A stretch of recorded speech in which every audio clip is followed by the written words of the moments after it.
Not long ago, I fell victim to living a low-fat lifestyle. Some of my favorite go-tos were skim milk, fruit snacks, daily Diet Cokes, 100-calorie packs, of course, and baked chips. Those were not doing me any favors though. Why did they stop working when about the time I hit 40? Well, because my changing hormones were missing a key nutrient. And that nutrient that we're going to talk about today is healthy fats. Hi, if you're new here, I'm Natalie Upp, owner of Fired Up Fitness and the creator of the Midlife Mom Bod TUNE-UPP, where I've helped hundreds of women transform their peri to post-menopause experience by using proven methods for natural hormone support and weight loss. Please subscribe and like this video if you want to learn more. Today, I'm taking a deeper dive into the 30-20-10 fat burning meal formula that I shared in a recent video called How to Lose Menopause Belly Fat. But in case you missed it, in a nutshell, you want to have at least 30 grams of protein at each of your 3 meals. You want to have about 20 grams of healthy fats and 10 grams of fiber. If you need just one takeaway from this video, here's a quick one.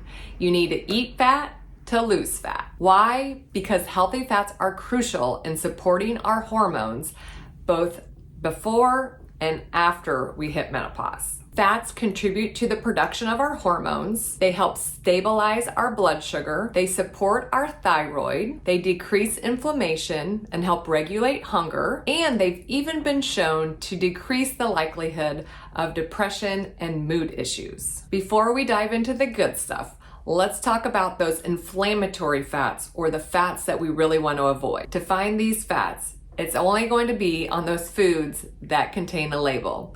So when you pick up a food, turn over the label and start reading those ingredients. If you need more help on reading labels, make sure to check out the video that I've done on this. I'll put a link in the description, but it's called How to Read Nutrition Labels for Weight Loss Over 40. Inflammatory or unhealthy fats are found in those unperishable foods that are sitting on your shelves in the grocery store. Examples of unhealthy fats that are going to be listed on those ingredients on your label include trans fats found in donuts and fried foods, hydrogenated and partially hydrogenated oils found in margarine and shortening, processed seed oils like canola oil, soybean oil, corn oil, sunflower oil, safflower, and cottonseed oil. By the way, if you want more tips like this, check out the pinned comment below and there's a link to my free guide, Happier Hormones Over 40. Check that out and let's get back to the video. The issue with these processed seed oils is that it's in so many processed foods out there, including salad dressings. So many people are trying to get healthy and eating a salad, but then pouring a salad dressing that has these inflammatory oils in it. So it's just counterproductive, really. The reason why they are bad is because they contain a higher level of an omega-6 called linoleic acid. Now, Americans in particular have been shown to consume too much omega-6 because we're having too many packaged goods and processed foods. So when you have an excess, it can really get you into trouble. Between an excess in comparative to omega-3s, for instance. You really want to have that ratio be 1-to-1. An excess in research has been shown to produce an onset of pretty bad stuff. So Alzheimer's, dementia, weight gain, cancer, and cardiovascular disease, to name a few. So you really want to avoid these seed oils and do healthy swaps instead. Then we're gonna be talking about those here in a second. So read those labels. And if you're not wanting to make your own salad dressings, for instance, which is actually super easy with some olive oil and vinegar, some spices, but I get it if you're just wanting to get some that are pre-made, look for a couple brands out there. One is Primal Kitchen, and another one is Chosen Foods. Both are not going to contain those processed seed oils, and most likely are going to be made with an avocado oil or extra virgin olive oil. So now let's talk about the healthy fats that are relatively unprocessed and come from whole foods. We're gonna talk about two different categories. We've got saturated and unsaturated. Many foods have a combination of both types of fats. So let's start with the saturated fats.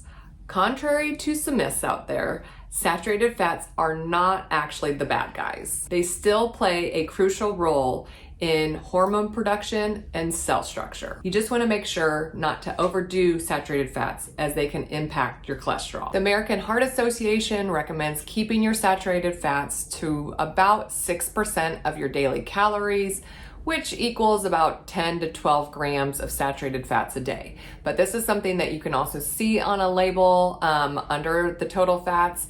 It does break down the saturated and unsaturated fats. Not something that I think that you need to necessarily count, but just for you to be aware. Some of my favorite sources of saturated fats we're gonna start off with some coconut oil or C8 MCT oil. Coconut oil, it's gonna come in a tub and it's solid. It looks like white and solid, almost like a shortening. It's great for high heat cooking though. It does give off a little bit of a coconut flavor, but it kind of gives a little flair to your especially like sauteed veggies, for instance. So that's something great to cook with. On the flip side, C8 MCT oil, which comes from coconut oil, it's going to come in oil form. A lot of people, including myself, have used this for several years. I put it in my coffee. It's great to use during a fasting window. It is something that gets your body to produce more ketones, which is another energy source to help you burn fat.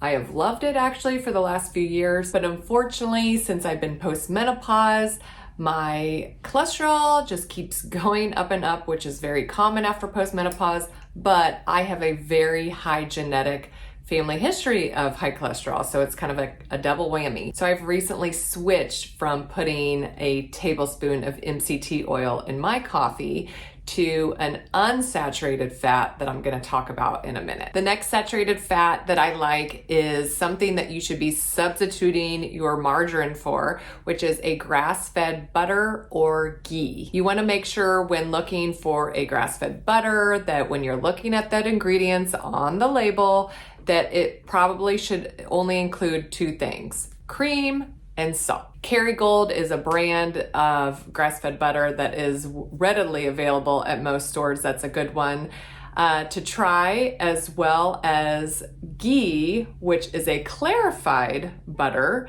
and that is actually going to come on the shelf, not in the refrigerated section. It's going to come on a shelf, and it's a much richer taste than even butter, but ghee is very yummy, and you just keep it in your cabinet actually. A common brand that you can probably find of ghee is Organic Valley. So last on my list is dark chocolate for the saturated fats. Yes, I talked about it last video, talking about fiber. Talking about it again because dark chocolate, I prefer an 85%, at least. Look for one though that is 70% without soy, but dark chocolate in moderation is a great antioxidant and provides a good dose of healthy saturated fats. So don't feel too guilty to have a little dose of dark chocolate. Now we've got our unsaturated fats. These are actually split into two categories. We've got our monounsaturated and our polyunsaturated. Monounsaturated fats are heart healthy and can help control our cholesterol levels. Here are a few tasty sources. First up is avocado and avocado oil. How I like to include these with avocado, I like to take about a fourth or a half of an avocado and slice it up, put it on the side of a meal with just some salt and pepper, or toss it on top of a salad. For avocado oil, I love to drizzle a tablespoon of that over some veggies while you're, for air frying or roasting or sauteing or even grilling veggies. Moving on to another oil is extra virgin olive oil. I prefer doing an organic version of this. And I am currently using this as my coffee creamer. I've moved away from the MCT, like I said, and now I'm using olive oil. And I like to have something creamy in my coffee, but the heavy whipping cream just, as I've hit menopause, is just kind of bothering my stomach. So anyways, I have been enjoying olive oil so far as a monounsaturated fat to help that cholesterol. So I'm doing that, but other ways that you can use olive oil, or that I use olive oil, you can use it as a salad dressing mixed with vinegar, like I said before. It's great for drizzling over kale to make baked kale chips. It's also great for drizzling over steamed veggies. Olive oil really likes to be used at a lower temp or room temperature versus, like I said, the coconut oil is a high heat temperature oil. So those are some of the things that you can use. I also actually use olive oil I'll swap it out instead of using vegetable oil or canola oil in a like a baked recipe. I will swap it out for olive oil and nobody ever knows. So maybe you can try that to swap out some of those processed seed oil for olive oil. The last monounsaturated fat that I would highly suggest including in your day are nuts.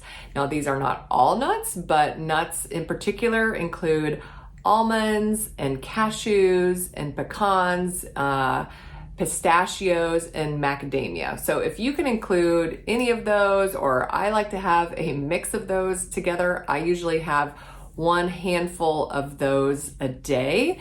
I usually have them on the side of a protein shake filled with lots of fiber, like those chia seeds and other like fiber supplements in there. But I think doing that, or a great way to include nuts, is, on top of a salad to add a little crunch. Now, natural peanut butter and almond butter also are included in this category. Those are great monounsaturated fats. And of course, they're great to pair with things like celery. I don't love celery, but I know a lot of people do.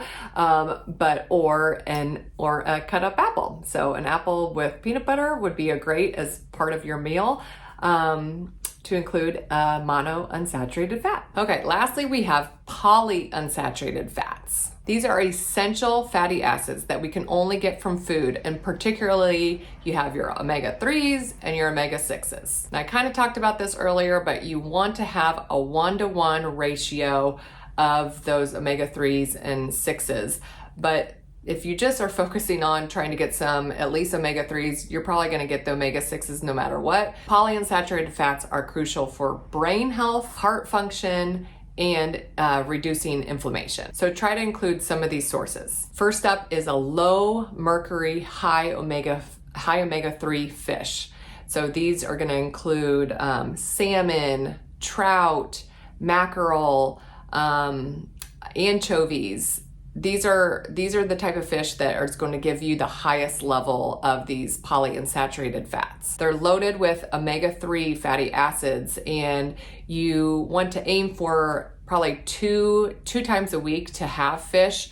You can also find some canned tuna that can have some added omega-3s to it. But again, like, you just want to stick two times a week for fish, just to make sure that you're not overdoing the mercury levels. Another one of my favorite polyunsaturated fats is ground flax seeds, or also called flaxseed meal. I try to include 2 tablespoons of this plant powerhouse daily because it has fiber, antioxidants, and it's high in omega-3s. And if you are one that's sensitive to eggs, you can actually use ground flaxseed as a replacement for eggs, just by using 1 tablespoon of it with 3 tablespoons of water, and you let that sit for about 5 minutes, and then you can use that in not for like a scrambled egg thing, but in place of an egg in a recipe. I like to use flaxseed in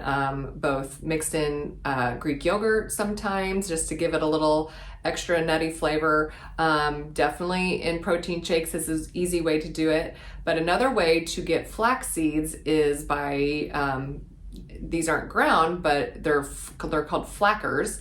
I'll try to put a picture up here somewhere, but they are great. I just find them at a normal grocery store. They come in all sorts of flavors too, but I like to have them, dip them in hummus, or even use them to eat my canned tuna with some mayo, which super easy meal because it does add that omega-3s and also that fiber. So try and looking for those. They're a great thing to have on hand, in my opinion. My next favorite polyunsaturated fat I use is another seed, and these are chia seeds.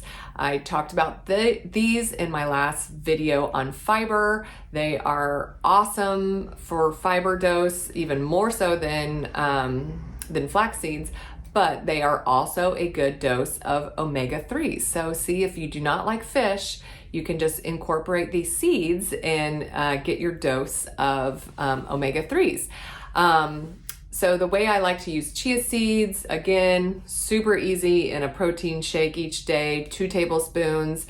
And it gives you 2 tablespoons will even give you like 8 grams of fiber for that dose. Super easy, but you can also make an overnight chia seed pudding, and even a bonus, you can make it a protein chia seed pudding. So it's all the parts of my fat burning meal, the proteins, the fiber, and the healthy fats. But I included a recipe on this. You can search recipes all over, but in my video on protein. So make sure to look at that in my description in the link below as well. And lastly, we're gonna go back to the nuts for our last polyunsaturated fat, and these are going to be your walnuts. If you get about a cupped handful or about 12 walnuts, that will be a serving. I know a lot of people tend to overeat nuts, so always make sure you have that just cupped handful or 1/4 of a cup if you want to actually measure it out. That's a pretty safe way to do it. But walnuts are a great source of polyunsaturated fats. For nuts, I tend to have them on the side, like I said before, of a protein shake. But walnuts are kind of a little different than the other nuts. I would say almonds kind of fit into this category too, but they're great for roasting with veggies, or throwing some walnuts on top of a spinach salad is really delicious. Bottom line, incorporating all 3 types of fats, the saturated, the monounsaturated, and the polyunsaturated, are all important to have a variety of nutrition in your diet. Women especially need these fats to contribute to our hormone balance for estrogen and progesterone and testosterone. Remember, it's not about avoiding fats or trying to eat fat-free. It's about eating foods that are going to fuel your fire. If you found this video helpful, please like and share it with your friends. And if you need step-by-step guidance, make sure to check out my online program, the Midlife Mom Bod Tune-Up. That link will be in the description below. Well, looks like it's time to go. Hope you're feeling fired up. Bye.